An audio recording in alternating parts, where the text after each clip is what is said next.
Praise lord, దేవుని స్తోత్రం, హల్లెలూయా.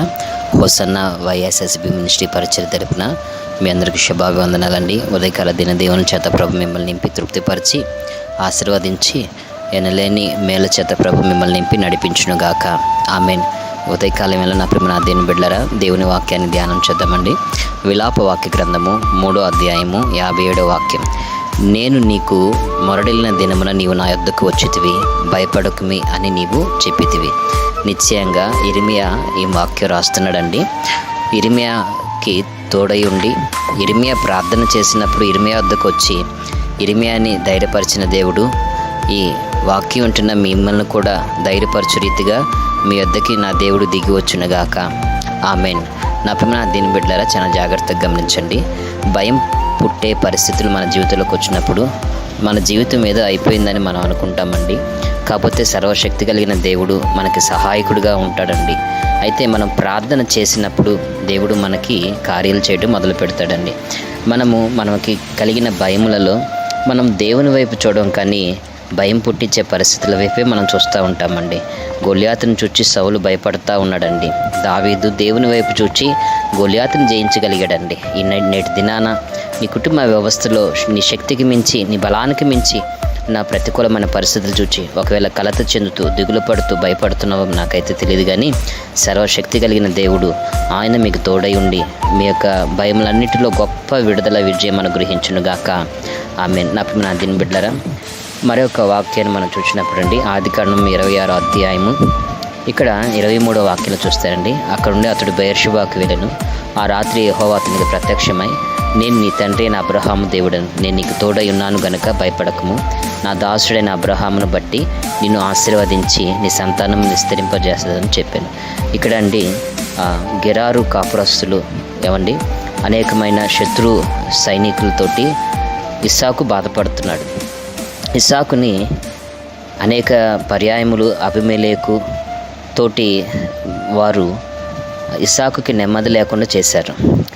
అలాంటయాన నాకు బాధని చెప్పుకోవడానికి ఎవరున్నారు అనేసి ఆలోచిస్తుండగా అప్పటికి అబ్రహాము లోకాన్ని దాటుకుని వెళ్ళిపోయారు. నా పరిస్థితి ఏంటి అని భయపడుతుండగా సర్వశక్తి కలిగిన దేవుడు ఆకాశ గగనాలు చీల్చుకొని ఇస్సాకు యొద్దకు వచ్చి, ఇస్సాకు భయపడకు, మాకు నేను నీకు తోడై ఉన్న నీ తండ్రి అయిన అబ్రహాము దేవుడను, అబ్రహామును బట్టే నీకు తోడుగా ఉండి నిన్ను ఆశీర్వదిస్తానని చెప్పాడండి. ఇక్కడ దేవుని వాగ్దానము ఇస్సాకు పొందాడు. ఇస్సాకు వాక్యం ద్వారా ధైర్యపరచబడ్డాడు. ఇస్సాకు వాక్యం ద్వారా ధైర్యపరచబడగానే ఏం చేశాడంటే అండి, 25వ వాక్యం చూస్తే అక్కడ అతడు ఒక బలిపీఠం కట్టించి యెహోవా నామమును ప్రార్థన చేసి అక్కడ తన గుడారం వేశాను అంటున్నారు. ఏమండి, ధైర్యం కలిగిన వాక్యం మనకి వినపడొచ్చండి. ఆదరింపబడే వాక్యము మనకి వినపడొచ్చండి. మరి మనమేం చేస్తున్నామండి? నా దేవుడు ఈ వాక్యం చేత నన్ను ఆదరించాడు, ఈ వాక్యం చేత నన్ను ధైర్యపరిచాడు, ఈ వాక్యం చేత నన్ను ఓదార్చాడు అనేసి మనం చెప్పుకుంటున్నాము. కానీ ఏ రోజైనా కానీ ఆదరించిన వాక్యాన్ని బట్టి మోకాళ్ళేసి ప్రార్థన చేయగలుగుతున్నామా? ధైర్యపరిచిన వాగ్దానాన్ని బట్టి మోకాళ్ళేసి ప్రార్థన చేయగలుగుతున్నామా అనేది మరి తేటతెల్లిగా ఉదయకాలమైనా ఆలోచించాల్సిన అవసరం ఎంతైనా ఉందండి. ఆనాడు భూలోకపు తండ్రి అయిన అబ్రహాము దూరమైనా కానీ పరలోకపు తండ్రి అయిన దేవుడు ఇస్సాకుకు తోడుగా ఉండి ఇస్సాకు జీవితాన్ని ఆశీర్వదించాడండి. అతడు ఎప్పుడైతే ప్రార్థన చేయడం మొదలుపెట్టాడో అతడు అంచెలంచెలుగా ఆశీర్వదించబడటం, ఇస్సాకు శత్రువులు చూచి ఇస్సాకు యొద్దకు వచ్చి దేవుని ఆశీర్వాదం నీకు తోడుగా ఉందనేసి చెప్పగలిగి ఉన్నారండి. అయితే ఈ రోజున నీవు ఎందుకు భయపడుతున్నావు? భయం ఎందుకు వస్తుంది అంటే ఏమండి, 1 యోహాను రాసిన పత్రికలు అంటారు, ప్రేమలో భయం ఉండదు, అంతేకాదు పరిపూర్ణమైన ప్రేమ భయమును వెలగొట్టును, భయపడేవాడు ప్రేమయందు పరిపూర్ణము కాలేదు అంటారండి.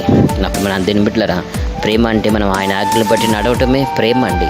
1 యోహాను రాసిన పత్రిక 4వ అధ్యాయము 18వ వాక్యం చూస్తే ప్రేమలో భయం ఉండదు, అంతేకాదు పరిపూర్ణమైన ప్రేమ భయమును వెళ్ళగొట్టును, భయము దండనతో కూడినది, భయపడేవాడు ప్రేమయందు పరిపూర్ణము చేయబడినవాడు కాడు అంటున్నాడండి. కాబట్టి ఈ రోజున భయముతోటి నువ్వు బ్రతుకుతున్నావంటే అది దండనతో కూడిన పనండి. కాబట్టి ఆ దండనతో కూడిన భయం నుంచి నీవు ఉదయకాలం ఇలా విడిపించబడాలన్నట్లయితే నువ్వు దేవుని ప్రేమించాలని. నువ్వు దేవుని ప్రేమించడం అంటే ఏంటి?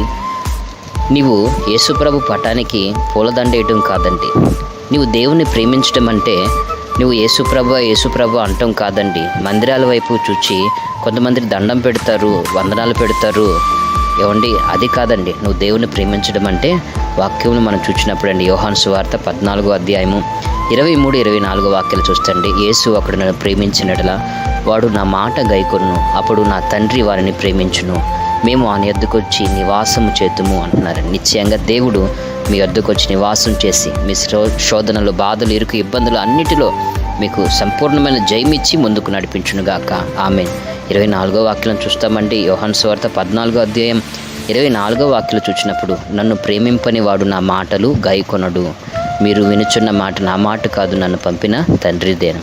భయములు ఎందుకు వస్తున్నాయి అంటే, దేవుని మాటని మన జీవితంలో ఆచరణగా, దేవుని మాటని మన జీవితంలో ఒక ఆజ్ఞగా, దేవుని మాటని మన జీవితంలో ఒక మార్గంగా మనం తీసుకోలేకపోతున్నాం. కాబట్టి భయం వచ్చి మన జీవితాలని వణికిస్తుందండి. కాబట్టి ఇర్మియాకి భయం వచ్చినప్పుడు దేవునికి ప్రార్థన చేస్తే దేవుడు ఇర్మియాని ధైర్యపరచడానికి, ఆదరించడానికి, ఓదార్చడానికి ఆకాశ గగనాలు చీల్చుకొని ఆనాడు వచ్చిన రీతిగా ఉదయకాలం వేళ ఈ వాక్యం ఉంటున్న నీవు ఎటువంటి భయములలో బ్రతుకుతున్నావు నాకైతే తెలియదు, కానీ సర్వశక్తి కలిగిన దేవుడు అభిషేకము చేత నిన్ను ధైర్యపరచునుగాక. నా పిమనాదేని బిడ్డలారా, మీ కొరకు చిన్న ప్రార్థన. కృపా సత్య సంపూర్ణకు దేవానికి స్తుతి స్తోత్రమయ్యా. ఈ వాక్యం నీ బిడ్డలైన వారిని దీవించి ఆశీర్వదించు.